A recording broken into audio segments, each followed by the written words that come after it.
Salam saudara-saudaraku sekalian dimanapun saudara berada. Salam jumpa lagi dengan saya Inkatu Channel dalam setiap renungan harian. Doa dan harapan saya kita semuanya tetap sehat selalu dalam lindungan Tuhan. Sebelum kita merenungkan firman Tuhan pada saat ini, saya mengajak saudara-saudara untuk kita berdoa. Mari kita berdoa. Terima kasih Tuhan atas penyertaan-Mu. Hingga hari ini kami masih tetap sehat selalu dalam lindungan Tuhan. Pada saat ini ya Tuhan, kami mempersiapkan diri kami, mempersiapkan hati kami untuk merenungkan firman-Mu. Tuhan, mampukan kami agar firman yang kami renungkan pada hari ini, kami dapat mengerti dan memahami apa yang Tuhan maksudkan di dalam kehidupan kami. Dan kami juga boleh menjadi pelaku firman-Mu yang hidup dalam setiap kehidupan kami. Dalam nama Tuhan Yesus kami berdoa. Amin. Saudara-saudara, firman Tuhan kita pada hari ini terambil dalam Markus pasal 1 ayat 14 sampai ayat yang ke-15. Yesus tampil di Galilea. Sesudah Yohanes ditangkap, datanglah Yesus ke Galilea memberitakan Injil Allah. Katanya, waktunya telah genap, kerajaan Allah sudah dekat. Bertobatlah dan percayalah kepada Injil. Teks firman Tuhan yang kita bacakan saat ini menceritakan tentang Yohanes Pembaptis yang ditahan. Maka datanglah Yesus ke Galilea untuk memberitakan Injil Allah. Dari ayat yang ke-14 ini, ada dua pesan penting untuk kita pelajari. Yang pertama, Yohanes Pembaptis adalah utusan Allah, pembuka jalan bagi Tuhan. Dan yang kedua, Yesuslah Tuhan yang jalannya telah dipersiapkan oleh Yohanes Pembaptis, dan yang disebut, Ia yang lebih berkuasa daripada aku.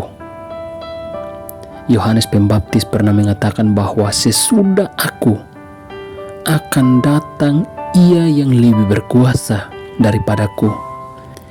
Membungkuk dan membuka tali kasutnya pun aku tidak layak. Pelayanan Yesus dimulai dengan pemberitaan Injil Allah. Berita utamanya adalah saatnya telah genap, kerajaan Allah sudah dekat. Bertobatlah dan percayalah kepada Injil.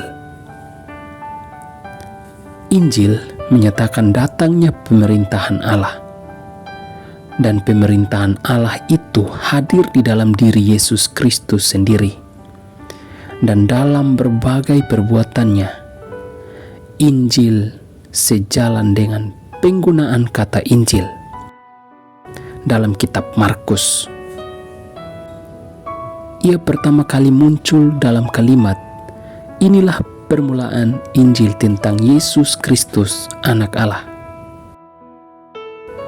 Hal itu berarti pemerintahan Allah tidak dapat dilepaskan dari Yesus Kristus.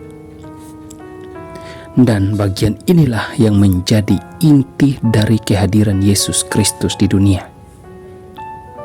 Yesus hadir untuk membawa pemerintahan Allah, supaya kerajaannya dialami dan dinikmati oleh manusia. Kematiannya memerdekakan manusia dari perbudakan dosa, dan tujuannya adalah supaya manusia dapat beribadah kepada Allah di dalam kekudusan dan kebenaran.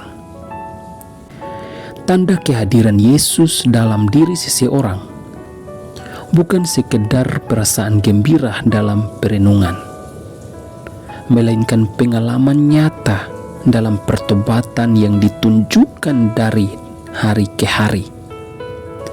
Pertobatan yang dimaksud berarti meninggalkan dosa-dosa pribadi dan yang menghancurkan hidup banyak orang. Pertobatan yang dimaksud adalah tanda terbaik bahwa kita sedang bertumbuh makin dalam dan makin cepat menjadi karakter Yesus. Kita berubah dari perbuatan kita yang tadinya mungkin kita bermalas-malasan, kita suka berbohong dan lain sebagainya. Tetapi ketika Kristus hadir di dalam hati dan pikiran kita, maka kita menjadi berubah lebih baik lagi. Dan kita semakin hari kita melakukan setiap perintah Tuhan di dalam kehidupan kita. Mari kita berdoa. Syukur dan limpah terima kasih Tuhan buat renungan singkat kami pada hari ini. Kiranya melalui firman yang sudah kami renungkan pada hari ini, kami selalu dikuatkan dan diteguhkan iman kepercayaan kami. Dan kami disadarkan akan setiap perbuatan dosa kami. Kami percaya bahwa melalui kematian Yesus Kristus, kami dibebaskan dari perbudakan dosa.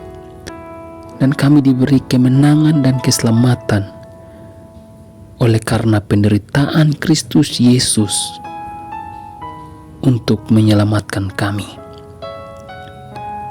Terima kasih Tuhan buat firman yang sudah kami renungkan pada hari ini, yang telah mengingatkan kami kepada Yesus Kristus. Biarlah kami menjadi anak-anak Tuhan yang hidup kami sesuai dengan kebenaran-Mu. Pakailah hidup kami ya Tuhan, dimanapun kami berada. Boleh kami menjadi berkat buat orang-orang yang ada di sekitar kami. Di dalam nama Tuhan Yesus Kristus kami berdoa dan mengucap syukur. Amin.